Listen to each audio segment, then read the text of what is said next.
Hi friends, അപ്പോൾ ഞങ്ങളുടെ അടുത്ത വീഡിയോയിലേക്ക് എല്ലാവർക്കും സ്വാഗതം. അപ്പോൾ സബ്സ്ക്രൈബ് ചെയ്തവർക്കൊക്കെ ഒരുപാട് താങ്ക്സ്. അപ്പോൾ നമ്മൾ അടയാണ് ഉണ്ടാക്കണത്. അപ്പോൾ അതിനായിട്ട് പാനിൽ വെള്ളം വെച്ച് ഉപ്പ് ഇട്ടിട്ട് നന്നായി മാവ് കുഴച്ചെടുക്കുക. ശേഷം ഇല വാട്ടി അതിലേക്ക് നന്നായി പരത്തി വയ്ക്കുക.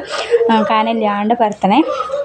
പിന്നെ ശർക്കരയും തേങ്ങ ചിരവിയതും കൂടി മിക്സാക്കിയിട്ട് അതിലേക്ക് പകുതിക്ക് വെച്ച് കൊടുക്കുക. നന്നായി പരത്തി കൊടുക്കുക. അപ്പോൾ നമ്മൾ എല്ലാത്തിലും അങ്ങനെ ചെയ്തിട്ടുണ്ട്. അപ്പോൾ അട എത്ര ആൾക്ക് ഇഷ്ടമാണെന്ന് കമൻറ്റ് ചെയ്യുക.